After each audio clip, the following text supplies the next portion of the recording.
Hey, have you ever had a conversation with someone, whether it be over the phone or via a text notification, and you just went on and on and on? You had a wonderful conversation back and forth. And then maybe, say, a couple weeks later, you wanted to follow up with that person about what it was you talked about, but you can't remember. Let me show you a cool way in your Apple Notes application how to make this process a little easier and not forget what you talked about. Can you do that?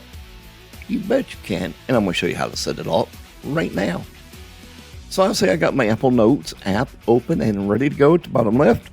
Let's create some folders. So click on the little folder icon at the bottom, hit the plus icon, and I'm going to call this new folder Contacts. Okay, and I'll go ahead and click Done.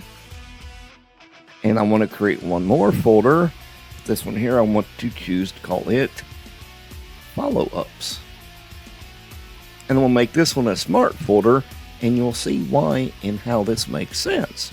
So let's go ahead and click on the Make into a Smart folder. Now from our Filters menu here, I want you to come down to where it says Folders, about half, 3/4 of the way down. By default, it's probably off. Let's go ahead and turn that on.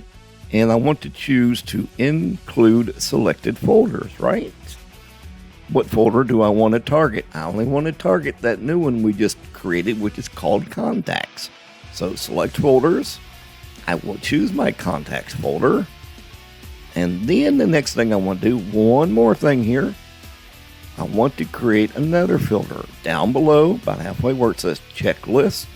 Let's go ahead and turn that on. But in here, I want to choose the option of unchecked, and you'll see why that is important when we create our first note. So let's select that one, go ahead and hit done and done.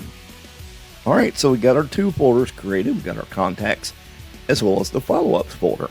So important to know, to make this work, anytime you want to utilize this function, the new note that you create must be in or while you're in that contacts folder. So we'll go ahead and click into contacts, and I'm going to go ahead and start a new note to show you how this works. So I'm going to call this one Tim Cook, and I'm going to scroll down, enter down a few lines here, and maybe we talked about, if possible, to reduce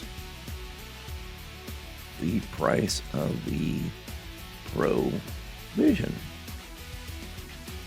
If you haven't seen them, they're really cool. A little Dolomia set, but they're not cheap, about $3,500. Now, so that was kind of the gist of our conversation about the Vision Pro.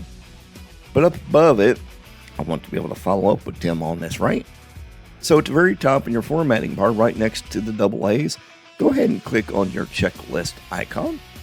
That creates a first checklist. I want to type in there, follow up with Tim,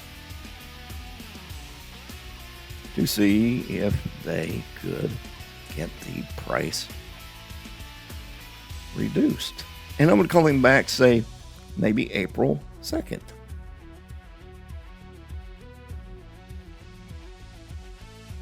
And I'm done. That's all I want to do.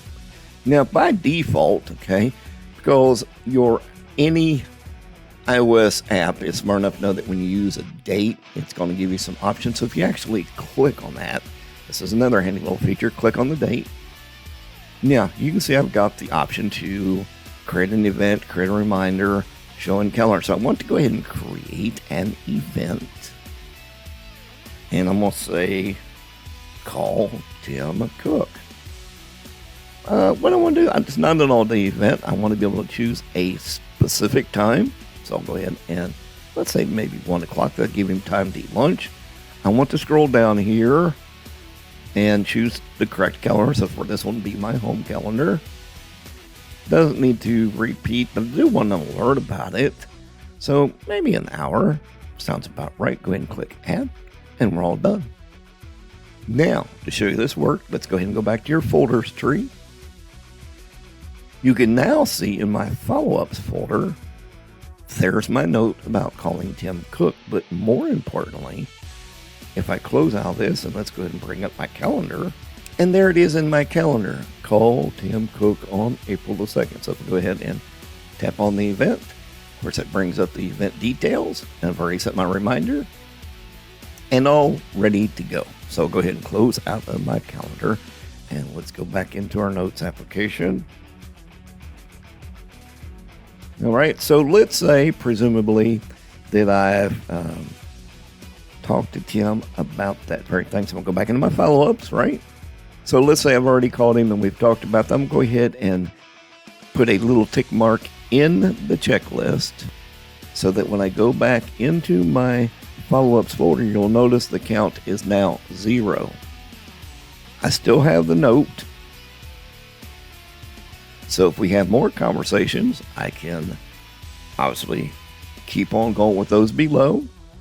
And if I need to put another reminder, again, merely with the task.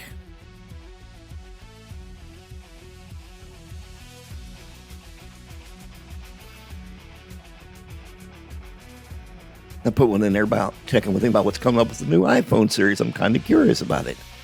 So we'll go ahead, and I'm not going to create any event for that. I'll just choose done. And we'll go back to folders. And because I've got that new checklist in there, it now shows up in my smart folders. So there you go. That's a really easy way to keep track of your conversation about things you talked about and to be able to follow up with them quickly and easily and kind of get an overview of what you talked about, as well as add it as an event or to your calendar. Hope you found this useful. Let me know by giving me a thumbs up, leave me a comment, and make sure to share this with a friend. Hey, as always, thanks for stopping by, taking the time to watch this video. You have a blessed day. I'll see you next time.